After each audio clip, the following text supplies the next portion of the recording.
રૂપાણી મંત્રીમંડળને લઈને નીતિન પટેલે આપી સ્પષ્ટતા. કહ્યું 3 મંત્રીઓએ લીધા શપથ. જવાહર ચાવડાને બનાવાયા કેબિનેટ મંત્રી તો યોગેશ પટેલ અને ધર્મેન્દ્રસિંહ જાડેજાને મળ્યું રાજ્ય કક્ષાના મંત્રીનું પદ. વિધાનસભા અધ્યક્ષ રાજેન્દ્ર ત્રિવેદી, મુખ્યમંત્રી રૂપાણી અને નાયબ મુખ્યમંત્રી નીતિન પટેલની હાજરીમાં રાજ્યપાલ OP કોહલીએ લેવડાવ્યા મંત્રીપદના શપથ. 1 વર્ષમાં 3જી વખત યોજાઈ શપથવિધિ, 2 વખત થયું મંત્રીમંડળનું વિસ્તરણ. કોંગ્રેસના નેતાઓને મંત્રીપદ અપાતા વર્તમાન ધારાસભ્યોની નારાજગી મુદ્દે નીતિન પટેલે ટિપ્પણી આપવાનું ટાળ્યું. તેમણે કહ્યું, આ મુદ્દે મારે કંઈ બોલવું નથી. કોનું ખાતું કપાશે તે અંગે પણ નિવેદન નીતિન પટેલે ન આપ્યું.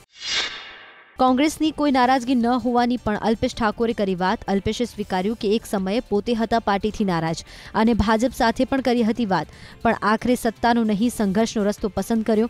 અલ્પેશ ઠાકોર સાથે તેના સાથીદારો પણ નહીં છોડે કોંગ્રેસ. ધવલસિંહ ઝાલા પણ નહીં આપે રાજીનામું. પત્નીને રાજકારણમાં જોડાવાની અટકળો વચ્ચે અલ્પેશ ઠાકોરે કહ્યું કે તેમની પત્ની કે પરિવાર રાજનીતિમાં નહીં આવે. હું એકલો કરીશ સંઘર્ષ. લોકસભા ચૂંટણી પણ નહીં લડે અલ્પેશ ઠાકોર.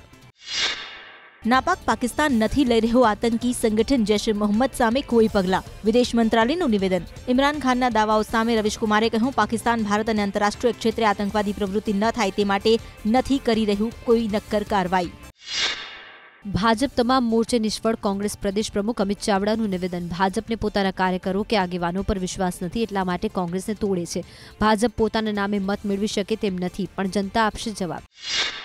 કાશ્મીરી યુવક પર જીવલેણ હુમલાની પ્રધાનમંત્રી મોદીએ કરેલી ટિપ્પણી બાદ કેન્દ્ર સરકાર એક્શનમાં. જમ્મુ કાશ્મીરના નાગરિકોની સુરક્ષામાં કોઈ ખામી ન રહે તે માટે ગૃહમંત્રી રાજનાથસિંહે આપ્યા નિર્દેશ. ભારતીય કેપ્ટન વિરાટ કોહલીએ ઓસ્ટ્રેલિયા સામેની બીજી મેચમાં ઓછી ઇનિંગમાં 4000 રન પૂરા કરી તોડ્યો ડિવિલિયર્સનો વર્લ્ડ રેકોર્ડ. કોહલીએ 63 ઇનિંગમાં હાંસલ કરી સિદ્ધિ. કેપ્ટન તરીકે સૌથી વધુ રન ફટકારવામાં કોહલી ભારતીય ક્રિકેટમાં 4થા ક્રમે.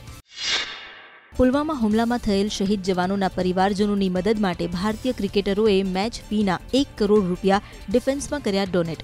આર્મીના જવાનો તરફ આદરભાવ વ્યક્ત કરવા ભારતીય ખેલાડીઓ રાંચી વનડેમાં આર્મી કેપ પહેરી ઉતર્યા હતા મેદાનમાં.